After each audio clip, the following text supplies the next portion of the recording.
Good morning everyone. My name is Saivashta Ratho. She is my co-worker B. Pallavi. We are studying 10th class in our school KGBV Gomalakshipuram, Parthapuram, Manyam district. My project name is Coconut Fiber Reinforced Concrete.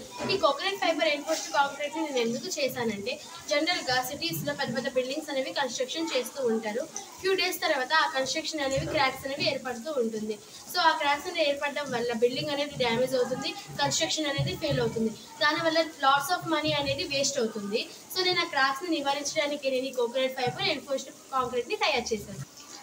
So ఈ coconut fibre enforced concrete అనేది general గా brick strongness కోసమని steel bars, glass bars ను ఉపయోగిస్తూ ఉంటారు. అయినప్పటికీ వాటిలో cracks అనేవి ఏర్పడుతూ ఉంటాయి. ఆ క్రాక్స్ ని నివారించడానికి నేను ఈ కోకోనట్ ఫైబర్ ఎన్ఫోర్స్డ్ కాంక్రీట్ అనే ప్రాజెక్ట్ ని తయారు చేశాను.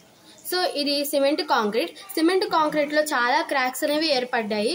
దీనివల్ల బిల్డింగ్ అనేది డ్యామేజ్ అవుతూ ఉంటుంది. కానీ ఇది కోకోనట్ ఫైబర్ ఎన్ఫోర్స్డ్ కాంక్రీట్, ఇందులో ఎటువంటి క్రాక్స్ లేకుండా నీట్గా ఉంది.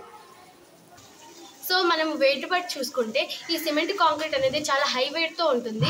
ఈ కోకోనట్ ఫైబర్ ఎన్ఫోర్స్డ్ కాంక్రీట్ అనేది చాలా లో వెయిట్తో ఉంటుంది.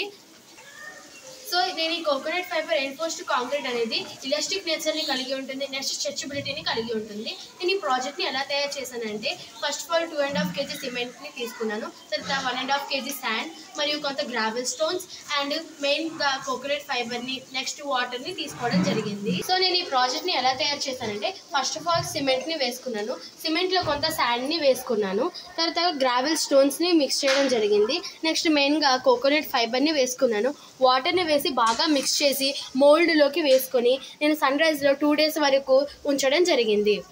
సో ఈ కోకోనట్ ఫైబర్ ఎన్ఫోర్స్డ్ కాంక్రీట్ అనేది బయట ఎంత హాట్ టెంపరేచర్ ఉన్నా మన ఇంటి లోపల మాత్రం చాలా కోల్డ్ టెంపరేచర్ని, కూల్నెస్ని ఇస్తుంది. మనం ఈ కోకోనట్ ఫైబర్ని బ్రిక్స్ తయారీకే కాదు ఇంకా చాలా థింగ్స్కి యూజ్ చేయొచ్చు. సచెస్ లైక్ ఎలాగంటే వినాయక చవితి అప్పుడు స్టాచ్యూస్ ప్రిపరేషన్ ఉంటుంది కదా, స్టాచ్యూస్ ప్రిపరేషన్ చేసేటప్పుడు మనము ఈ కోకోనట్ ఫైబర్ని మిక్స్ చేసి చేయడం వల్ల ఆ వినాయకుడు అనేది స్ట్రాంగ్గా ఉంటుంది, నెక్స్ట్ క్రాక్స్ అనేవి ఏర్పడకుండా ఉంటుంది. నెక్స్ట్ ఇంట్లో మనం పెట్టే ఫ్లవర్ వేస్ట్ ఉంటాయి, అవి తయారు చేసేటప్పుడు మనం ఈ కోకోనట్ ఫైబర్ని మిక్స్ చేయడం వల్ల అవి కూడా స్ట్రాంగ్గా ఉంటాయి, క్రాక్ నెక్స్ అనేవి ఉండవు. సో మనం ఇది ఇంటి డెకరేషన్స్కి కూడా మనం ఇలాంటివి యూజ్ చేయొచ్చు చాలా. సో మనం ఈ కోకోనట్ ఫైబర్ అనేది ఎకో ఫ్రెండ్లీ అండ్ బయోడిగ్రేడబుల్ కాబట్టి చుట్టూ ఉండే ఎన్విరాన్మెంట్కి ఎటువంటి పొల్యూషన్ లేకుండా చూస్తుంది. Thank you.